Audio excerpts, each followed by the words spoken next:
Shalom. Shalom semua. Apa kabar semuanya anak-anak muda di tempat ini? Luar biasa, puji Tuhan.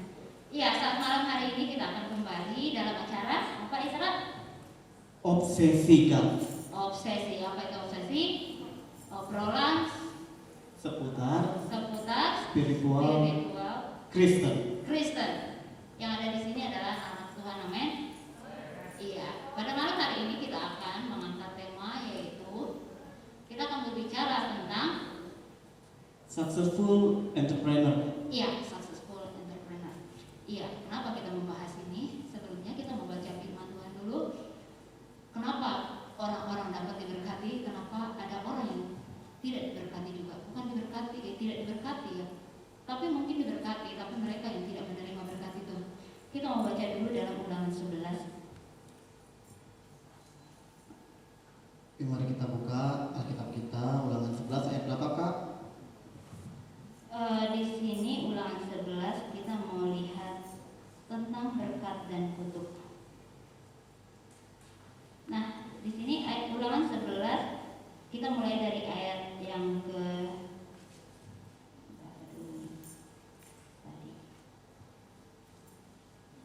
ya, kita baca aja dulu di Ulangan 11 mulai dari ayat yang ke-8 ya, sampai dengan selesai ayat yang ke-22.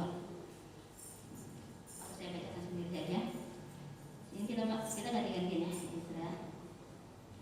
Ketaatan mendatangkan berkat, ketidaktaatan mendatangkan kutuk. Ayat yang ke-8 nanti saya akan baca, kemudian nanti Isra juga. Jadi kamu harus berpegang pada seluruh perintah yang kusampaikan kepadamu pada hari ini, supaya kamu kuat untuk memasuki serta menduduki negeri kemana kamu pergi mendudukinya.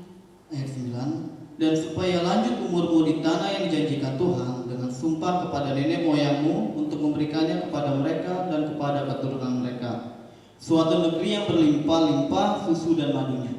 Sebab negeri kemana engkau masuk untuk mendudukinya bukanlah negeri seperti tanah Mesir, dari mana kamu keluar, yang telah ditabur dengan benih harus kau airi dengan jerih payah seakan-akan kebun sayur.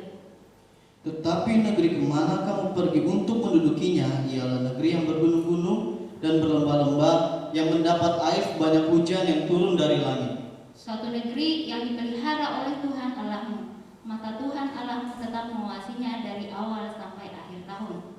Jika kamu dengan sungguh-sungguh mendengarkan perintah yang kusampaikan kepadamu pada hari ini, sehingga kamu mengasihi Tuhan Allahmu dan beribadah kepadanya dengan segenap hatimu dan dengan segenap jiwamu, maka ia akan memberikan hujan untuk tanahmu pada masanya, hujan awal dan hujan akhir, sehingga engkau dapat mengumpulkan gandummu, anggurmu, dan minyakmu.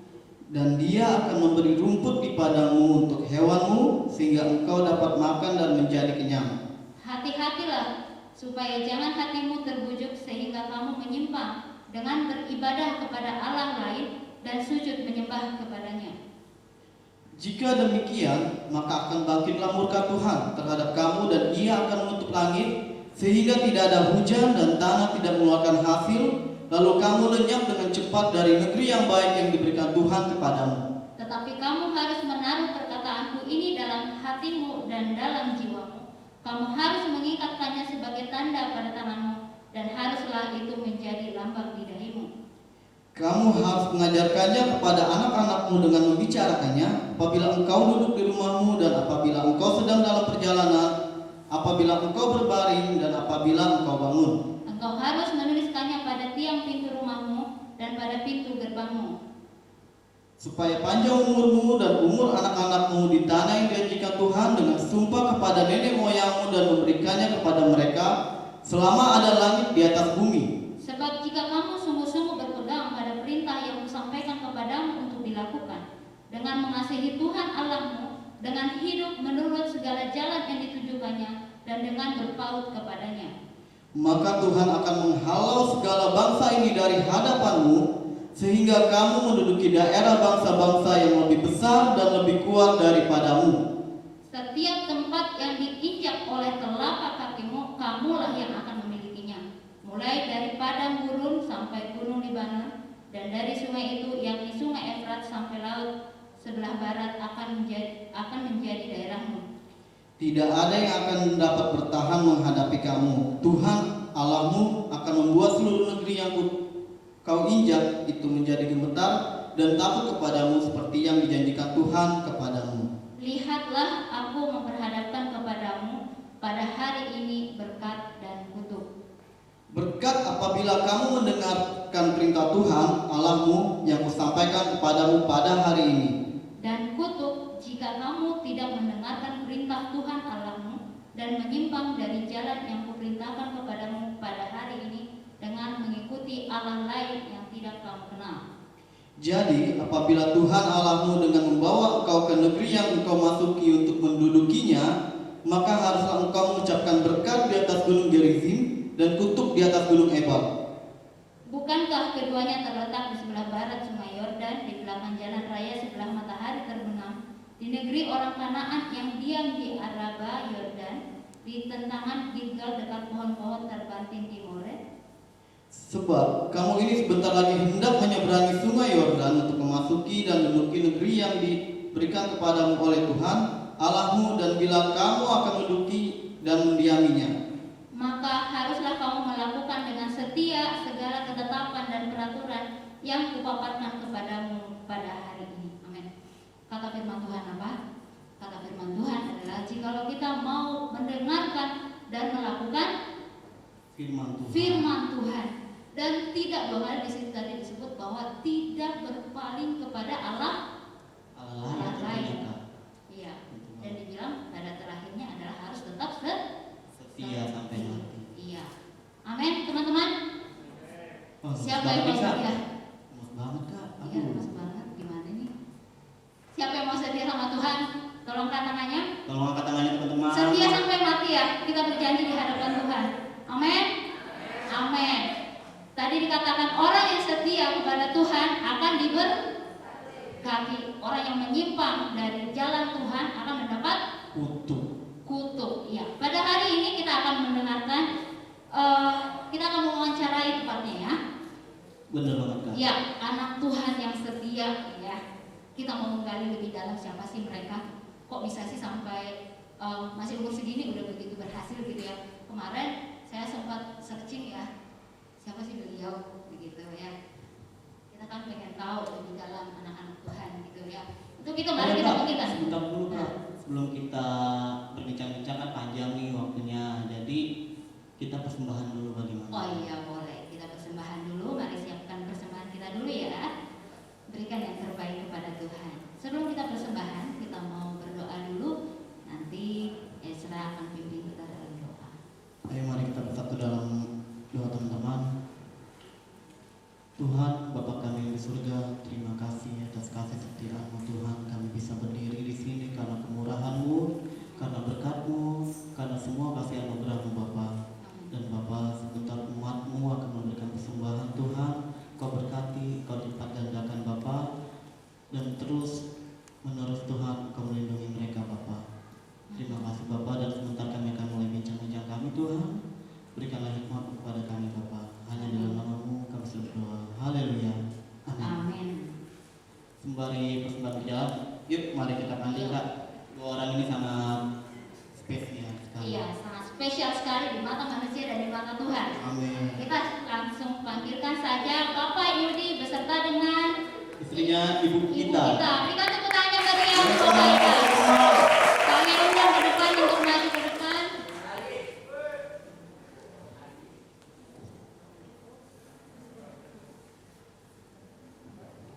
Iya, silahkan maju ke depan Pak dan Ibu.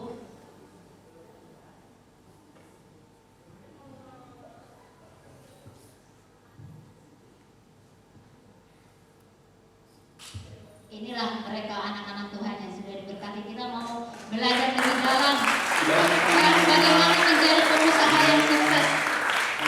Silakan dulu. Iya, buka jalan berdiri, capek ya. Oke, kita mau tahu ya siapa sih sebenarnya Bapak Yudi dan Ibu kita ya Bu ya. Iya, sebelumnya kita mau tanya dulu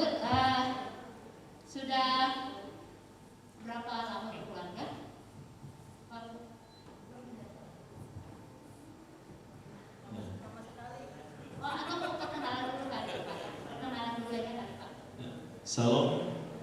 Selamat malam. Philadelphia. Kasih persaudaraan. Benar nih, Philadelphia. Kalau bisa merapat ke depan lebih baik kayaknya ya. Iya, benar. Saya juga dulu pernah jadi anak muda. Ya, harus lebih strong. Coba isi yang depan. Yang belakang biasanya malaikat gelap, yang di depan itu malaikat terang. Ya, sembari merapat ke depan, perkenalkan nama saya Yudi Pramono. Nah, saya di sini terlibat untuk pelayanan sekolah minggu ya bersama istri tercinta saya. Nah, mungkin itu saja. Karena sebagian sudah kenal, karena hampir semuanya murid saya sekolah minggu sebagian besar. Ya. Puji Tuhan ya. Dari kecil ternyata kita sudah kenal ya. Ya puji Tuhan. Di sini kita akan berbincang-bincang seputar tentang bagaimana sih menjadi orang yang sukses di masa muda Pak. Gitu. Nah sebelumnya kemarin saya speaking tentang PT Prawira ya Pak ya. Trinira. Oke, Bapak sebagai CEO atau sebagai apa Pak? Ya, sebagai owner ya. Wah, luar biasa sekali. Nah, kita mau berbincang-bincang. Tentunya di sini semua anak-anak muda ya Pak yang mau merintis. Ada yang masih sekolah, ada yang masih kuliah, ada yang sudah bekerja. Kalau kami yang sudah bekerja, kami juga pengen tidak menjadi karyawan. Kami pengen punya karyawan gitu ya. Nah, untuk itu kami mau belajar bagaimana sih menjadi orang yang diberkati Tuhan. Bisa cerita sedikit Pak? Mungkin mulai dari dibentuknya perusahaan ini kayak gimana sih, suka duka yang telah dilalui gitu Pak? Ya, puji Tuhan. Saya panggilnya adik-adik atau karena anak-anak saya juga sekolah minggu. Jadi ya adik-adik ya. Dalam nama Yesus saya tidak mau mencuri kemuliaan Tuhan. Jadi sebenarnya saya belum layak istilah bicara di sini, tapi saya cuma membagikan hidup saya. Jadi berawal dari latar belakang, karena kalau kita tadi saya diundang itu ada judulnya tentang entrepreneurship. Ya. Jadi mungkin sebagian besar sudah tahu, mungkin ada juga yang belum paham. Entrepreneurship itu adalah suatu ide atau gagasan yang diwujudkan. Tentang apa? Saudara lihat misalkan tentang kemiskinan. Nah, saudara punya ide, tapi diwujudkannya dengan membentuk badan, entah LSM atau badan usaha untuk menghasilkan sesuatu, dan itu digunakan untuk ide tersebut untuk perubahan. Misalkan menolong orang miskin kan kita butuh biaya. Ya. Nah, saya berlatar belakang dari keluarga yang haleluya, tidak bisa saya ceritakan secara detail, tapi untuk makan saya kekurangan. Satu langkah sedikit saya jadi pengemis, tapi saya punya iman Tuhan sanggup pelihara saya. Sejak masa sekolah minggu itu seperti tadi ada memuji Tuhan, saya sungguh-sungguh. Saya kepingin tampil di sana, tidak pernah bisa. Kenapa? Saya tidak punya baju layak. Saya pakai sendal, nggak punya sepatu. Jadi kalau Natal kayak gini suasana, dengar itu sedih. Tapi puji Tuhan, itu baik buat pembentukan jiwa. Nah, terus lanjut masa proses menjadi besar, istilah dewasa, saya bekerja. Ya dunia kerja kan seperti itu, gajinya 30 hari, paling banyak 31 hari, artinya terbatas. Nah, suatu ketika, ya ini proses hidup ya. Jadi di masa itu kami sedang mencari Tuhan. Dalam arti kami berkeluarga sama kami sungguh-sungguh istilahnya kepingin menyenangkan hati Tuhan, mencari Tuhan dan melayani Tuhan dengan apa yang ada pada kami. Nah, tapi kami juga bekerja untuk menyambung. Nah, suatu saat pekerjaan saya sampai di PHK ya, singkat cerita di PHK. Yang sering dialami banyak orang ya Pak. Jadi seperti biasa, mulai keluarga tinggal kontrak, ya kan, nyicil motor, nyicil apa segala sampai berat. Pernah utang nggak sih Pak? Itu kredit motor kan termasuknya utang. Nah, belajar dari situ suatu hari saya di PHK karena tidak chip, jualannya tidak sampai target. Dari situ saya akhirnya diplot sama rekan untuk mengoperasikan suatu perusahaan. Kan lucu, jualan aja tidak bisa, kok malah suruh mengoperasikan perusahaan dari hulu sampai hilir. Saya harus handle. Itu di perusahaan yang sama bukan dulu. Bukan. Jadi Beda. begitu Bapak di PHK dari situ, Iya. baru ada perusahaan lain. Iya, perusahaan lain. Tapi saya istilahnya kayak belajar. Karena 1 tahun itu saya jadi operation, mengoperasikan perusahaan itu. Terus satu tahun persis saya timbul tadi harusnya punya sendiri. Nah, saya seperti kayak iseng, tapi sebenarnya bukan iseng. Sebelumnya kami sudah dapat apa Tuhan berikan suatu nubuatan dan memang Tuhan pasti berikan jalan. Nah, Tuhan taruh suatu ide membuat perusahaan. Saya iseng nggak berani bikin PT, masih CV. Namanya apa? Triwira. Ada yang tahu Triwira? Ada yang tahu? Triwira adalah pahlawannya Daud. Ya, satu orang aja yang paling jago. Satu hari pertempuran bisa membunuh 800 orang dengan tombak. Bisa bayangin? Satu tombak itu bunuh 800 itu tidak ada manusia yang bisa. Nah, itu salah satu pahlawannya. Nah, saya sebut Triwira. Kalau cuma Triwira kan orang nggak kenal. Biar Triwira Solution. Hari itu saya langsung iseng bikin quotation penawaran, saya kirim ke satu perusahaan yang selama 4 tahun saya temenin, tapi belum pernah order. Tapi begitu saya kasih quotation dari perusahaan ini yang masih iseng ini, langsung jadi PO. Nah itu awal mulanya. Begitu Pak Yudi tadi punya ide nubuatan lah ya yang diberikan Tuhan. Kemudian kan kalau dari kita nih ya mulai nggak ya ini beneran nggak ya? Kalau misalnya nih kita mau buka kayak tadi mau jualan, kadang kita Pak mikir aduh modalnya oke udah Tuhan kasih modal nih, aduh siapa yang beli nanti begitu Pak. Nah gimana tuh cara Bapak untuk mengatasi apa ya kegalauan lah ya disebut zaman sekarang gitu, maju nggak ya gimana kalau gagal, itu yang sering banget kita hadapi gitu loh Pak sebelum kita terjun ke lapangan gitu. Gimana cara Bapak untuk mengatasi semua, pasti ada pertimbangan juga kan waktu itu pas mau buka ini nanti akan seperti apa prospeknya ke depan gitu, gimana Pak? Saya waktu itu juga sama kasusnya seperti itu. Tapi off record itu ada pertolongan Tuhan. Yang jelas pada saat sudah keluar PO, Tuhan juga kasih divine connection, supplier atau vendor yang bisa bantu saya, dan sumber dana Tuhan siapkan. Saya ingat firman Tuhan, firman pelita bagi kakiku, terang bagi jalanku. Di situ tuh digambarkan pelita itu ada di kaki lampu kecil. Jadi pada saat engkau melangkah satu langkah, engkau baru akan melihat jalan berikutnya. Jadi kalau engkau tidak melangkah sekalipun, yang nggak kemana-mana. Tapi begitu engkau berani melangkah satu langkah, engkau akan melihat entah itu ada batu, entah itu ada lubang, entah itu jalannya rata, entah itu ada pintu. Tetapi kalau kita berhenti, tidak akan menemukan jalan keluar. Intinya dilakukan langkah pertama dulu Iya, ya, iya, istilahnya. Betul. Semua mulai dari langkah pertama dulu. Iya. Bagaimana menjalaninya. Betul.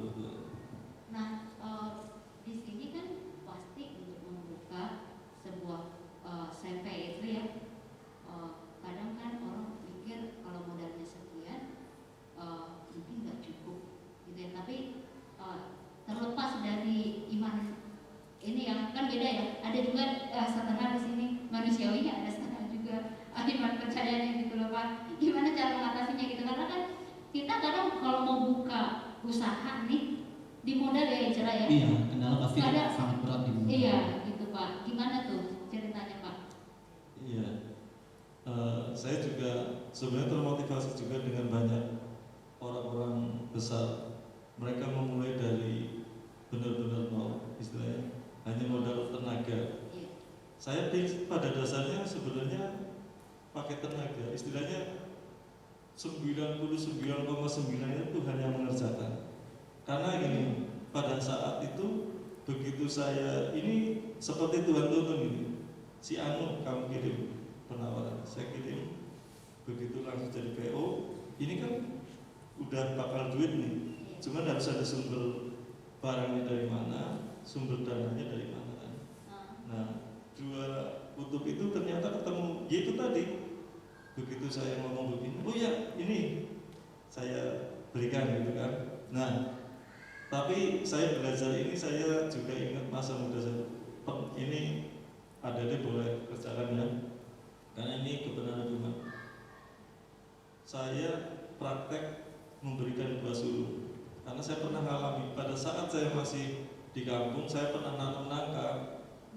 Buah pertama yang saya rawat paling pertama itu matang, karena saya bungkus.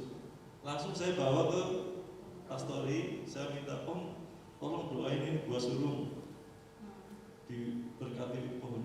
Dan benar, itu pohon nangkanya pohonnya kecil tapi buahnya banyak dan besar-besar. Nah, saya praktekkan itu juga. Begitu PO penjualan pertama, 2 PO kami persembahkan sebagai buah sulung kepada Tuhan. Full, ini buat Tuhan. Nah, saya percaya karena saya sudah pernah lihat praktek waktu itu, dan saya percaya Tuhan sanggup melipat gandakan, dan itu terbukti benar. Ketaatan ya Pak ya. Wah, luar biasa. Luar biasa. Jadi kita untuk supaya bisa lebih diberkati, ketaatan kita harus Iya, benar-benar. seperti firman Tuhan tadi, ketaatan ya, di situ dibilang tadi, apabila kamu mendengarkan apa yang perintahkan hari ini, melakukan itu tadi, bukan sekedar mendengarkan ya, tapi itu adalah eksekusi ya dari firman Tuhan. Buah sulung loh, kadang memulai usaha nih, modal aja masih dikit, gitu ya Pak ya, pasti ada gitu. Betul. Modal aja masih dikit, masa saya harus kasih ini ke Tuhan sih, kadang kayak gitu ya Bu ya. Nah, kalau misalnya nih peran dari, pasti kan kalau orang dunia bilang bukan cuma orang dunia, tapi benar adanya pria yang sukses, pasti ada istri yang luar biasa di belakangnya gitu. Seperti apa sih Bu peran Ibu dalam mendukung usaha dari Pak Yudi sendiri, bisa dijelaskan Bu? Puji Tuhan. Kalau peran udah pasti ya, harus ya. Saya mau tanya dulu, coba di antara adik-adik nih, siapa yang mau jadi pengusaha? Ayo masalahnya. 1, Kalau 2, 3, 4. Hah? Mau jadi karyawan semua nih? Miss, Apa mau jadi istri rumah tangga aja? jangan kaku lah, gini ya. Hei, anak-anak muda semuanya. Saya sih berharap kalian semuanya sekalipun jadi pekerja, kalian punya usaha. Itu cara kita untuk memberkati. Ya, saya nggak bisa, saya nggak punya talenta untuk itu. Saya mau bilang, ya, kenapa kita bisa berjalan sampai hari ini? Karena kita mengandalkan Tuhan. Tuhan sanggup memberikan kita kemampuan untuk melakukannya. Ya, kalau saya boleh kesaksian, sebenarnya saya mau bilang, suami saya ini boro-boro mau jadi sales, ngomong aja belepotan. Tapi firman Tuhan yang tadi mengatakan, jika engkau taat dan melakukan firman Tuhan, maka engkau akan menerima berkat. Seperti itu. Makanya tadi saya tanya, hai anak muda di GPD Philadelphia, sekalipun kamu nggak punya kemampuan hari ini, tapi kamu minta sama Tuhan di dalam hatimu, Tuhan saya mau jadi pengusaha, saya mau jadi entrepreneur. Beda ya pengusaha, karena nanti kan Kalau untuk entrepreneur itu yang mau diambil ada value-nya, nilainya. Karena kita akan menjadi berkat buat orang lain. Apalagi entrepreneurnya anak-anak Tuhan. Kita nanti dalam tanda kutip gitu. Tapi kalau pengusaha itu identik kepada profit, keuntungan semata gitu. Dia maunya yang penting kaya raya, nggak bisa. Salah satu caranya supaya kita diberkati Tuhan, berkat yang kita terima itu bukan untuk diri sendiri, tidak untuk apa yang kita pakai, kemewahan dan lain-lain, enggak. Kalau mau itu abadi, kalau mau itu tetap kita diberkati, walaupun nanti ada proses ya, tetap proses harus kita jalani. Perhatikan saudara sekitarmu, apa yang harus kita lakukan. Nggak harus di gereja saja kita jadi berkat, di luar pun kita harus menjadi berkat. Seperti itu. Jadi kalau tadi ditanya apa peran saya yang maksa suami saya untuk bisa punya usaha. Karena kenapa? Gaji 30 hari, sebulan kerja hanya 1 kali dapat gaji.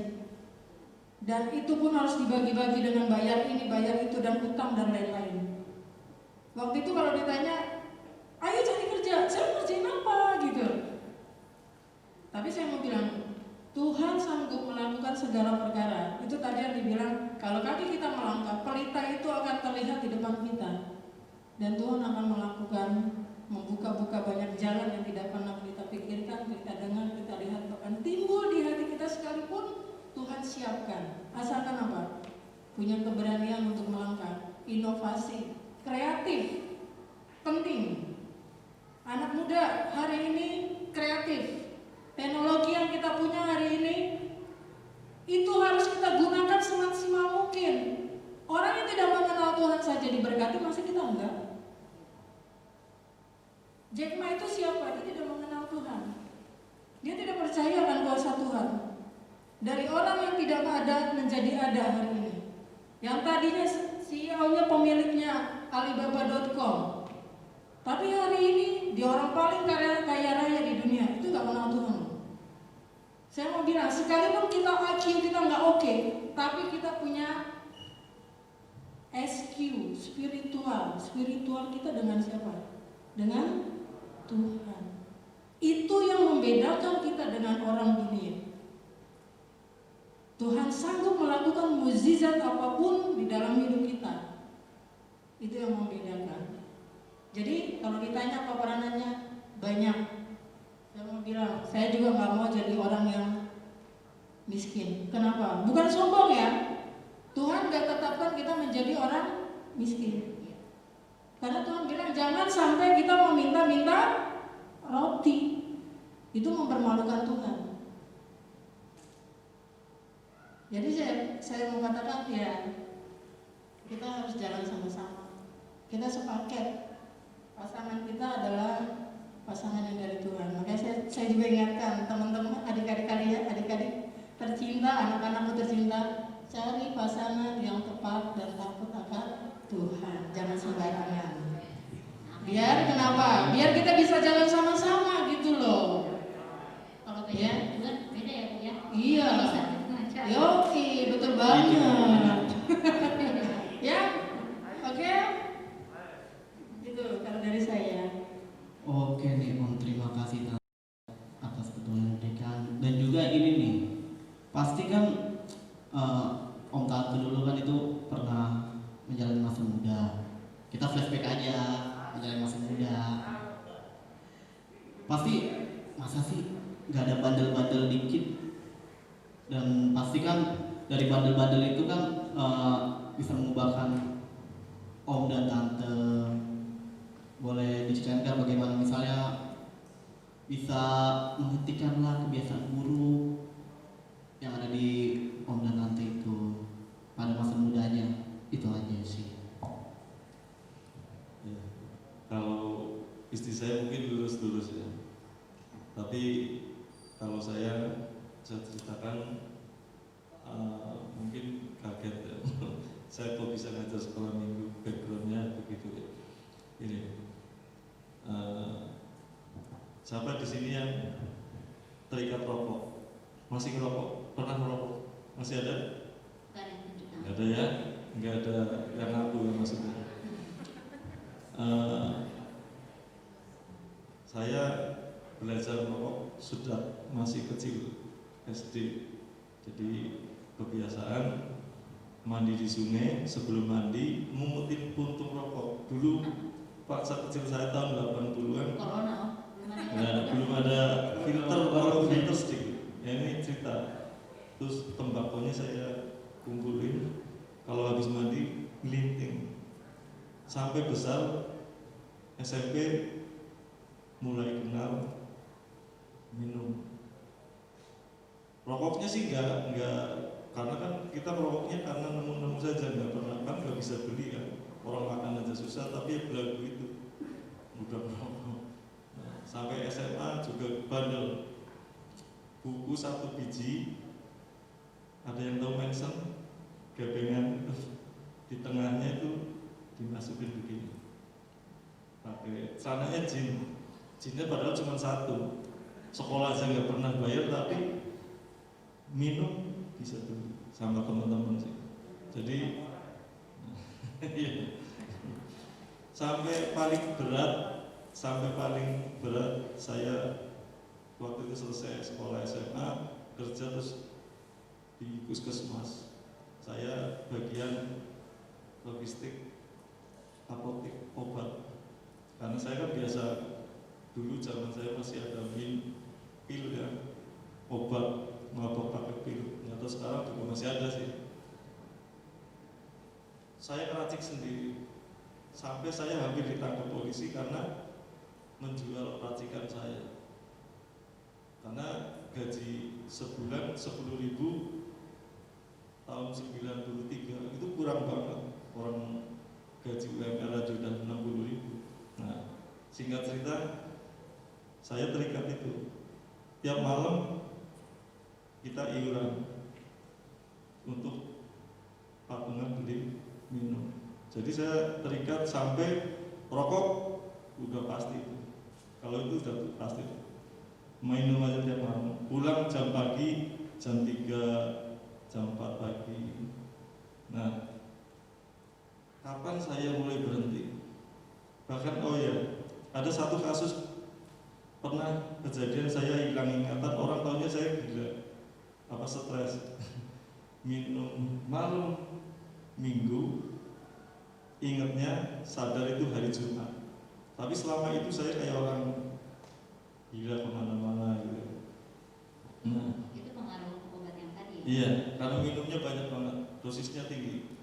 Ya puji Tuhan masih hidup. Nah, masa pemulihannya pada saat itu saya justru ke Jakarta. Saya ke Jakarta karena di sana udah mentok. Saya ke Jakarta cari kerja. Di sini justru saya berhenti, tapi berhenti sementara. Kalau saya pulang ke kampung, kejadian itu berlaku lagi. Nah, suatu hari saya ikut ibadah karena saya itu dari dulu saya nggak ikut kaum muda ya, maaf. Karena teman-teman saya di kaum muda waktu itu begituan, jadi saya malu. Karena kalau saya di situ sama saja bohong. Tapi saya punya rindu untuk anak-anak. Saya jemputin anak-anak sekolah minggu pakai Vespa itu, 1 kali angkut 5 orang, kadang 6 orang. Saya pelayanannya cuma itu. Saya nggak berani karena saya takut sini kan bully. Nah, sementara saya hidup saya begitu kan. Nah, tapi saya bisa gitar, bisa main bass. Suatu hari ibadah, saya pulang dari Jakarta, saya megang bass. Ya, lagunya gini. Tak mengapa kabut tebal menghalangi jalan hidup umat Tuhan hari-hari. Kesesakan yang selalu menghalangi masa depan seolah tak indah lagi. Itu baru bait itu belum live, saya sudah nangis. Tangan saya tetap main bass, tapi saya nangis sejadi-jadinya. Dan saya baru tahu itulah jamahan Tuhan. Dan waktu itu ada dia tahu kan tentang baptisan roh. Saya hari-hari itu sedang mencari Tuhan. Dan hari itu Tuhan jamah saya cuma ngomong, kalau Tuhan panggil saya menjadi milikmu, beri hambamu kemampuan, kesanggupan meninggalkan semua ikatan. Hari ini saya masih mabuk rokok, dan Tuhan berikan kekuatan hari itu, keberanian melepas. Saya ngomong sama kakak saya masih punya stok rokok, ada 2 slot, 1 slot kan ada 24 itu kan. Saya bagi-bagi teman-teman. Ada angin apa ini? Saya derek Gusti. Nanti kalau bahasa Jawanya, kalau bertobat ikut Tuhan itu derek Gusti. Jadi saya saksi hari itu deklarasi, saya ikut Tuhan, saya berhenti merokok. Tapi bukan karena saya melakukan sendiri, tapi saya minta pertolongan Tuhan.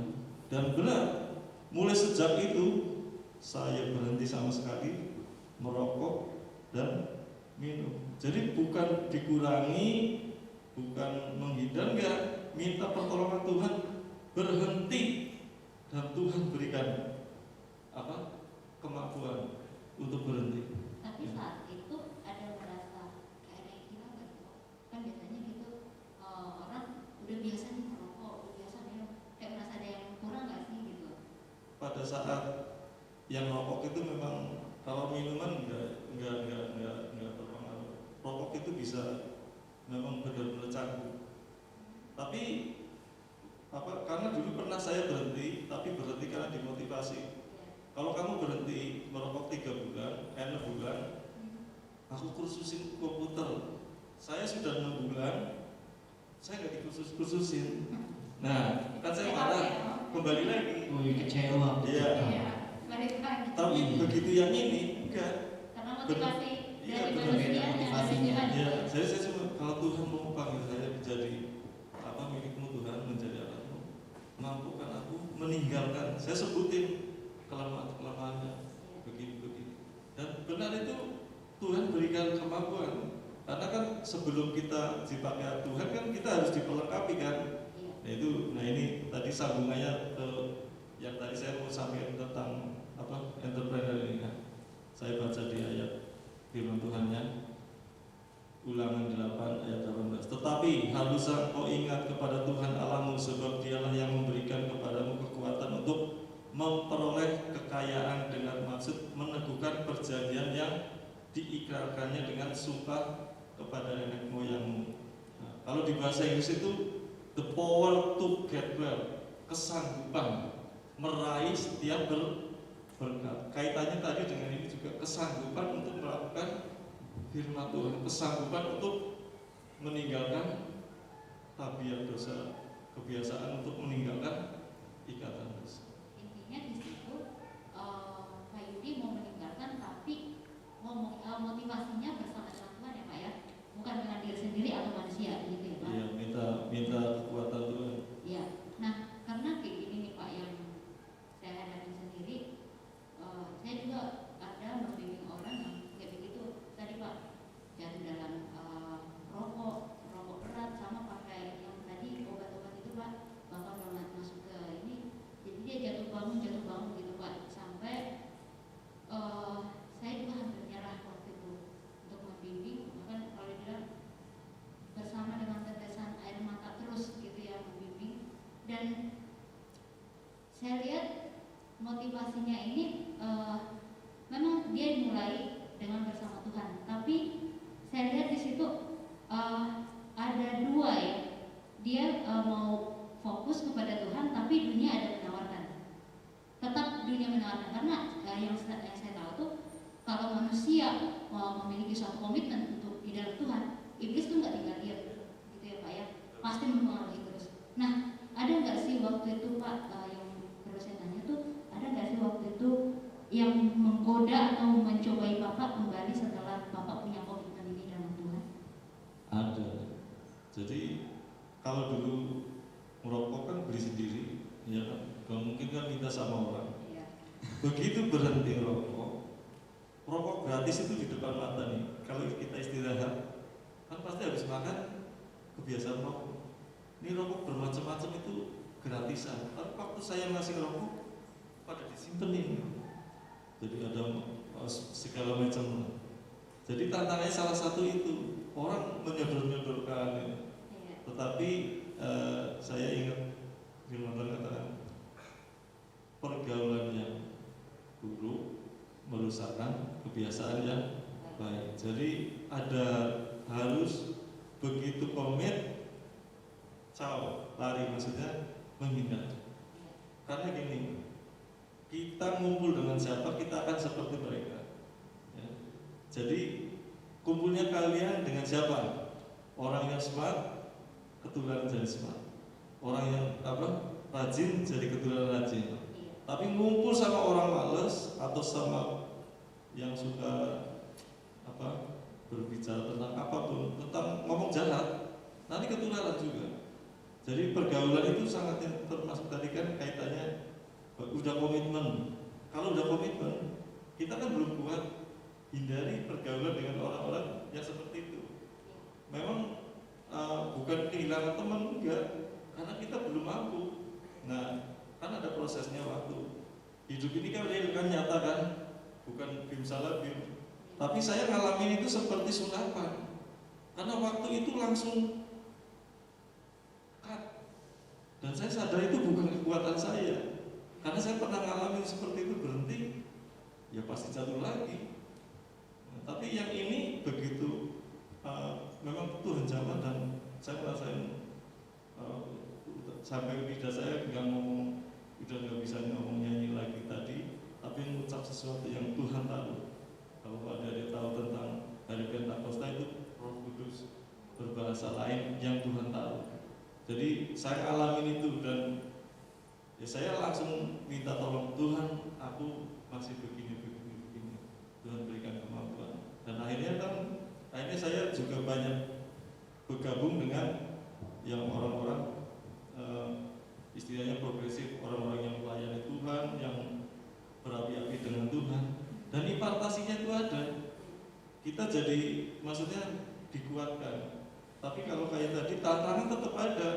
Real manusia sekarang, mata bisa melihat, telinga bisa mendengar, apalagi teknologi sekarang kan, kita bisa ada banyak tawaran sekarang. Karena ingat teman-teman adik, pintu masuknya narkoba itu rokok. Adik-adik kenal rokok, pasti nanti kenal minuman, kenal namanya narkoba. Hindari itu, dan gak ada gunanya, tidak ada gunanya. Saya sudah ngerasain sendiri, jadi adik-adik gak usah belajar alami sendiri. Dari peristiwa pengalaman orang lain itu menjadi buku atau guru buat kita. Ini Pak Yudi berhenti di saat sebelum menjadi pengusahanya Pak? Masih bujangan, itu masih umur 24. Belum ada Pak. Intinya, iya masih kerja. Intinya teman-teman di sini Pak Yudi sudah melakukan firman Tuhan sebelum dia dinobatkan Tuhan untuk menjadi orang yang sukses gitu ya. Intinya kita lihat seperti yang tadi, berani mengambil keputusan untuk berhenti merokok dan memutuskan pergaulan dengan orang-orang yang tidak mendukung hal yang baik bagi diri Pak Yudi sendiri. Nah, Pak Yudi di sini kan kita tadi tentang entrepreneurship ya. Nah, motivasi apa sih yang dapat diberikan ke kita gitu untuk memantapkan hati kita untuk memulai usaha gitu loh Pak, untuk memulai langkah pertama tadi ya Jera ya. Iya, Sekarang kita kita bimbang atau iya, gimana gitu.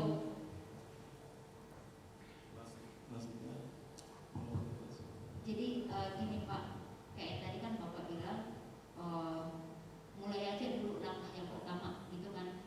Nah, untuk memulai langkah yang pertama ini nih, kita yang sering galau gitu loh Pak, gimana ya. banyak kan nyerah sih Kak, langsung nyerah pada tantangan pertama sih. Ini bahasanya sepertinya bisa, tapi ini benar ya. Kalau kita ini adalah anak Tuhan, kita kan harus berdoa kan?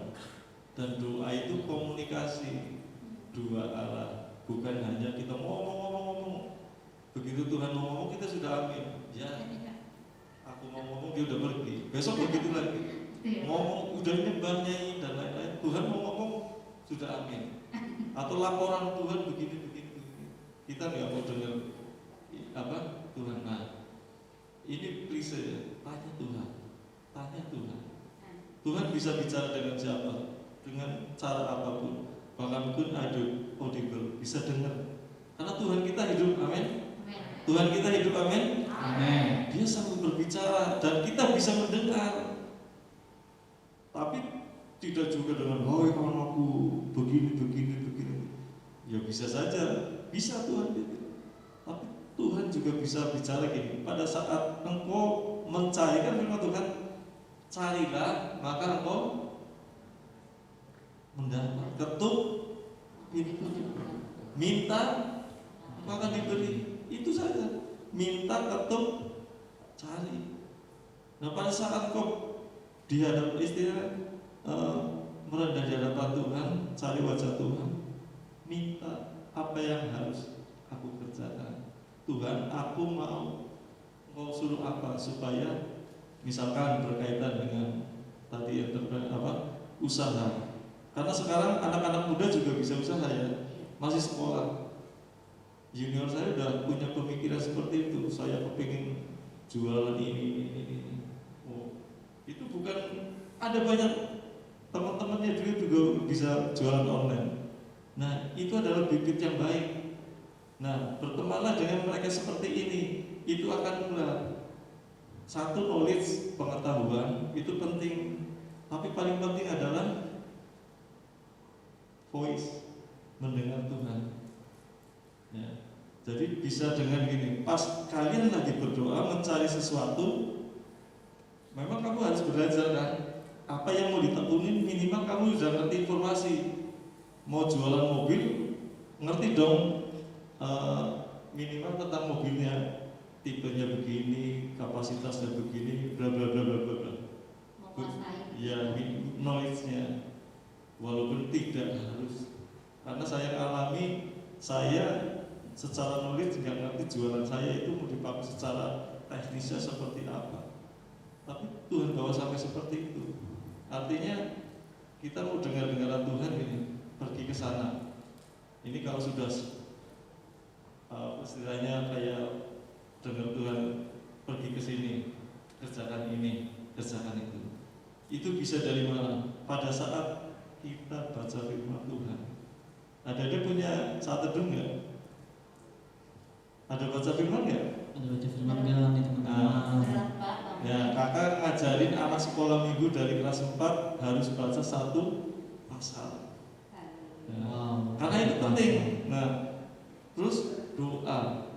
Ada yang punya gaya hidup tiap pagi Kristen doa. Kami oh haleluya, puji Tuhan.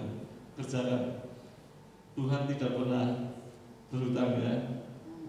Nah, Tuhan selalu bisa bicara dengan cara apapun. Nah, itu gaya hidup tadi, doa, firman Tuhan, kita bisa mengerti apa yang Tuhan mau. Kadang Tuhan bisa bicara lewat hamba Tuhan, lewat TV juga bisa. Kita lagi butuh informasi yang kita cari, tiba-tiba ada yang kita gitu. Kira-kira begitu. Jadi tentang melangkahnya, seperti tadi saya bilang, pada saat kita berjalan, itulah langkah iman kita. Kan iman kita diwujudkan bukan dari perkataan tetapi dari perbuatan.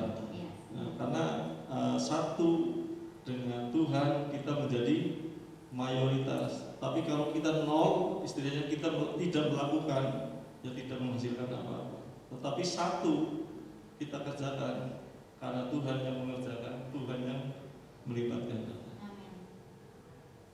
Intinya tidak lepas dari campur tangan Tuhan ya Pak ya. Nah ini sangat menarik sekali teman-teman. Tadi saya nggak begitu tahu soal profil dari Pak Yudi dan Tri ya kayak gimana. Tadi sebelumnya Messi udah bilang kedua dari guru sekolah minggu gitu ya. Terus tadi dibilang jadi guru sekolah minggu. Saya pikir dia berusaha ya jadi guru sekolah minggu gitu loh. Nah itu kok yang berat tuh kak. Kadang sulit kita temui kayak gitu. Agak gengsi gitu ya. Gengsi itu kadang. Pelayanan anak-anak gitu, Iya. mungkin di luar aja gitu. Yang wow terlihat oleh semua orang gitu loh. Itu gaya hidup untuk di sini sekarang juga kan datang dengan sederhana gitu ya Pak ya Bu ya. Itu gimana sih caranya menghilangkan kesombongan gitu, karena kadang kita punya dikit aja kita udah pengen berlagak kayak gimana gitu ya Jera ya. Benar, Sekarang apalagi punya sepatu yang gimana gitu ya. mau beli begayanya kan. Iya. Penting begaya dulu. Iya. Urusan dompet mah nanti. Gimana sih caranya Pak dan Ibu? Tadi itu entrepreneur ya, saya ambil kepekannya. Ini contekan. Entrepreneurship adalah keyakinan kuat yang ada dalam diri seseorang untuk mengubah dunia melalui ide dan inovasinya. Keyakinan ini kemudian ditindaklanjuti dengan keberanian mengambil resiko. Mewujudkannya tadi itu kendaraannya adalah bagaimana saya mewujudkan tadi itu tadi. Saya harus punya modal dong untuk mengubah. Kita punya modal. Nah, sumbernya dari, supaya aku dapat modal harus punya sumbernya. Nah, sumbernya apa? Tadi bikin perusahaan misalkan. Perusahaan ini entah itu jualan apa kan menghasilkan. Dari penghasilannya ini digunakan itu tadi mewujudkan ide. Misalkan memberkati orang-orang miskin. Jadi itu bedanya entrepreneur dengan businessman. Businessman itu mengutamakan profit, keuntungan, tapi entrepreneur itu menghasilkan berkat untuk memberkati. Sebenarnya ini alkitabiah, supaya kamu diberkati dan memberkati. Karena kalau aliran kita mengalir terus lancar, ini lubangnya saluran yang lancar, dari sana juga lancar. Tetapi kalau dari sana lancar, sini berhenti, ini udah mentok. Mandek ya Om. Nah, tadi Kita kaitannya, tenggelam ya Pak ya. tadi kaitannya misalkan kayak melangkah saja. Nah, ini ada kasus ceritanya nih. Suatu hari saya kan belanjanya dari rekan terbatas. Saya sudah bayar cash, dia ngirimnya seminggu. Suatu hari saya kirim barang itu, ada seorang pengawal truk ekspedisi ngomong, "Pak, saya kenal ini yang bikin ini. Ini di mana? Di sana Pak, di Kerawang ya," dia bilang gitu kan. "Oh, di mana alamatnya?" Nah itu dia nggak tahu alamatnya, cuma ngasih jalur rutenya aja.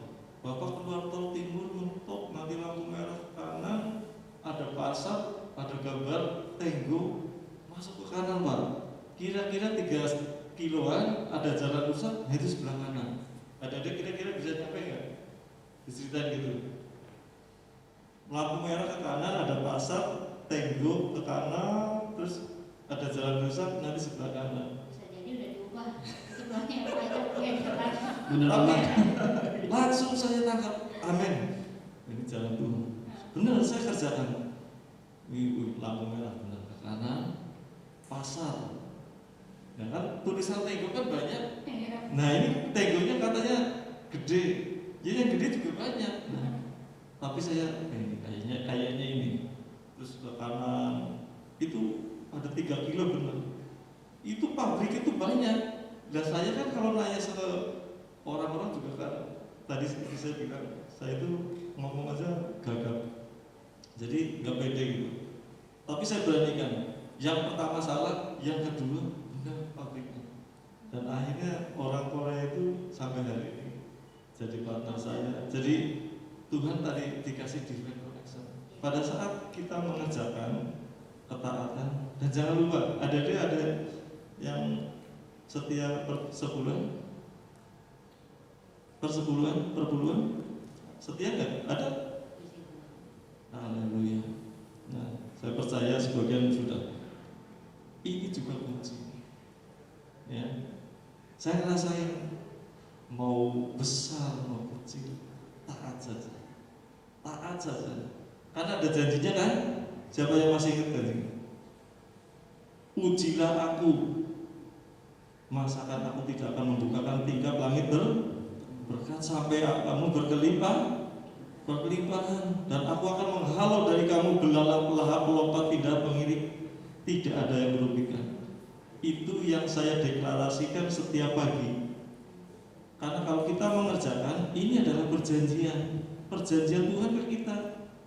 Saya cuma angkat tangan. Dalam nama Tuhan Yesus, aku berdiri di atas perjanjian persepuluhan. Aku perintahkan berkat yang terbaik timur, barat, utara, selatan datang hari ini.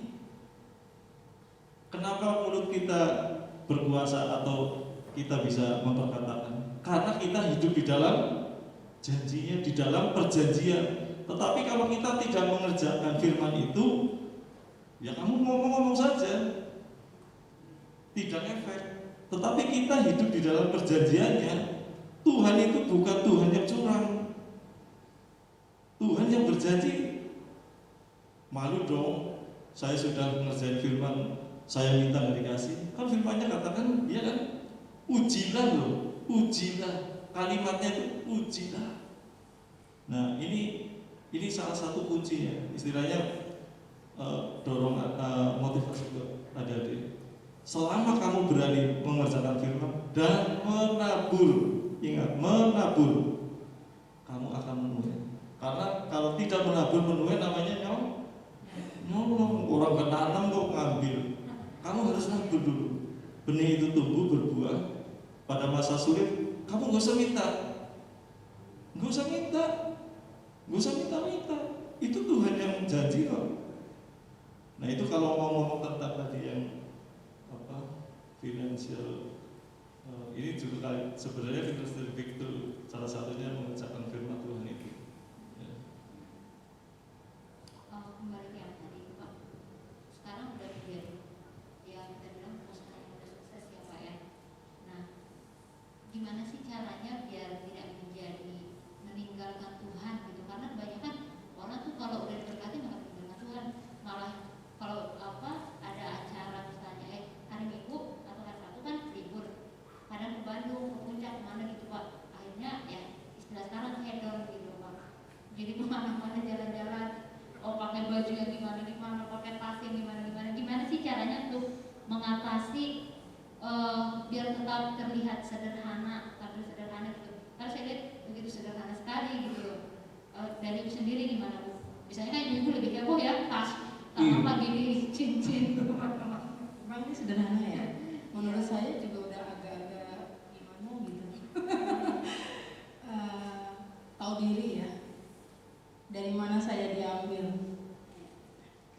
Ya artinya kita pernah merasakan. Jadi gini, saya ini dididik dari orang tua yang keras.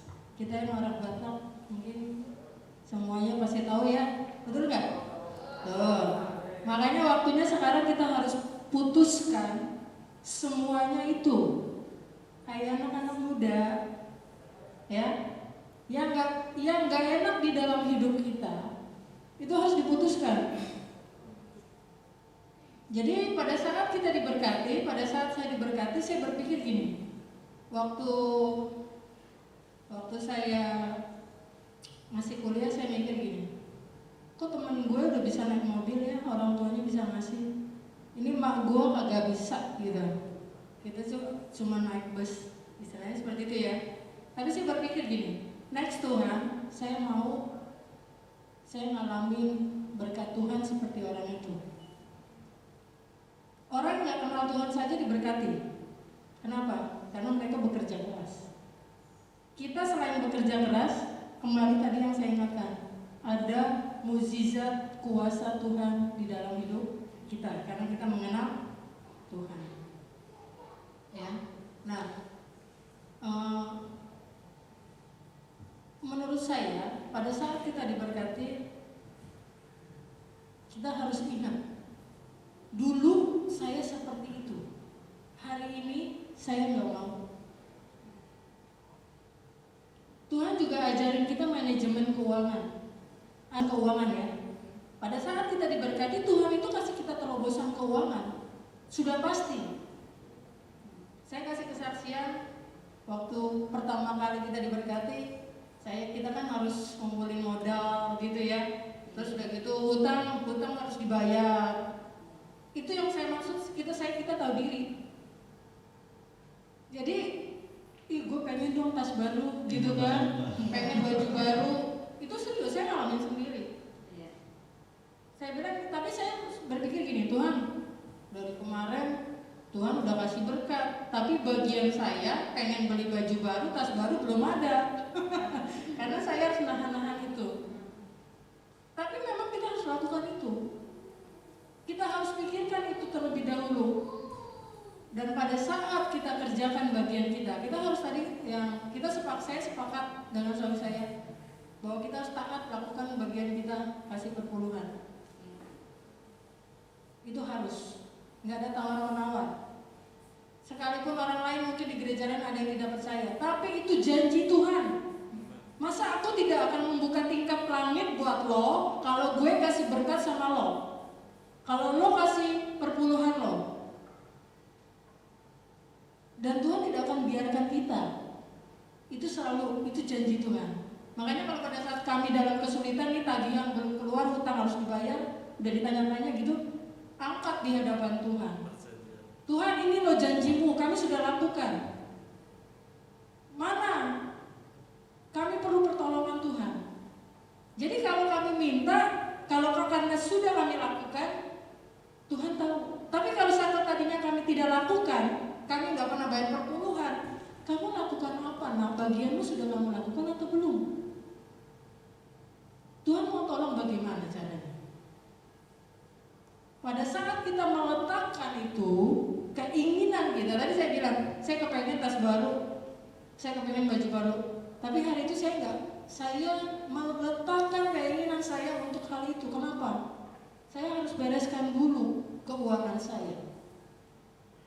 Saya harus bereskan dulu utang-utang saya.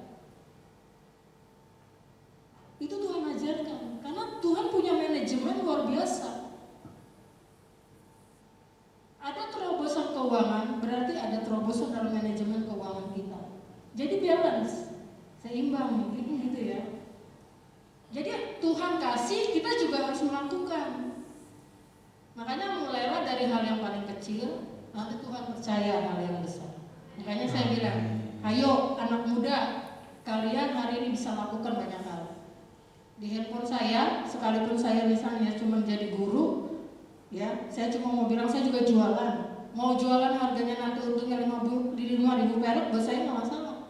Tapi hal yang paling mudah saya bisa kerjakan apa? Saya ambil dari vendor lain, saya pasang di sini. Untung 1-2 kan lumayan, betul nggak? Seminggu 100.000, sebulan 400.000. Kalau kamu gunakan handphone tidak dengan benar, boro-boro 400.000 kamu dapat, betul nggak? Itu yang harus kita lakukan. Lakukan dulu dari hal yang paling sederhana. Yang cowok-cowok mungkin ada vendor yang jual sepatu, baju gitu ya, kaos dan lain-lain. Yang cewek-cewek mungkin kosmetik dan lain-lain. Itu dulu kamu lakukan. Nah, setelah kamu dapat, nggak apa-apa, dari cuma 400.000 satu bulan, terus kasih per bulannya 40.000. Bodo amat, yang penting saya lakukan bagian saya, kasih per bulan 40.000. Setia nggak namanya?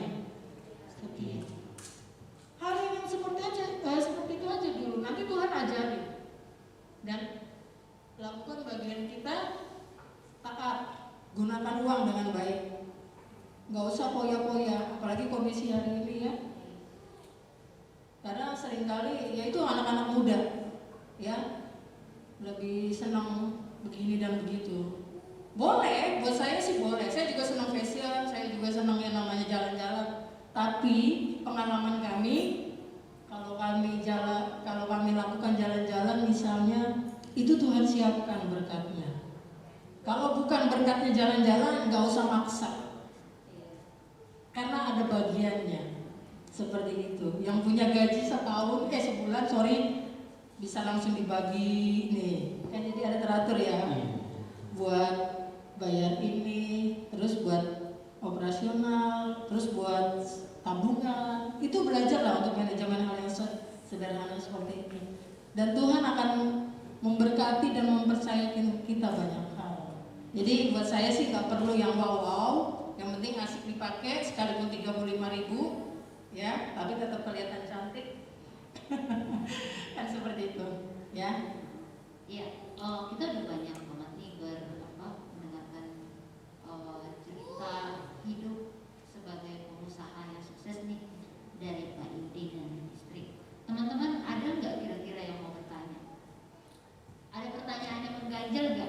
tentang pengembangan dirinya seperti apakah atau apa yang lain? Ada yang mau bertanya? Ya, dibuka satu sesi bertanya jika ada teman-teman yang ingin bertanya atau apapun. Mungkin ada lowongan toh Pak? Gitu. Ada nggak? Oh nggak ada. Nggak ada Pak Yudi. Mungkin semuanya pas kali ya Pak. Terima kasih banyak. Waktunya sangat singkat sekali. Sebenarnya masih banyak yang mau Kita tanyakan. iya kita tanyakan.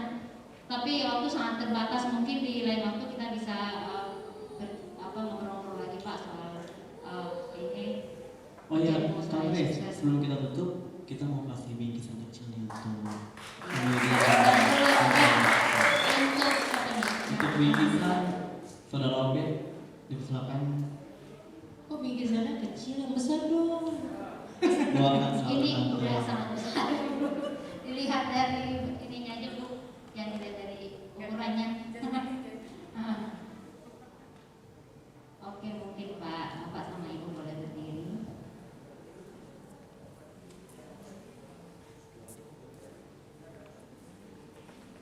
Iya, terima kasih Pak Yudi dan Ibu Ika yang sudah memberikan waktu dan motivasi untuk kami semua. Kiranya apa yang sudah diseringkan dengan kami itu akan menjadi motivasi bagi kami semua. Tuhan Yesus berkati, semakin kita berkembang.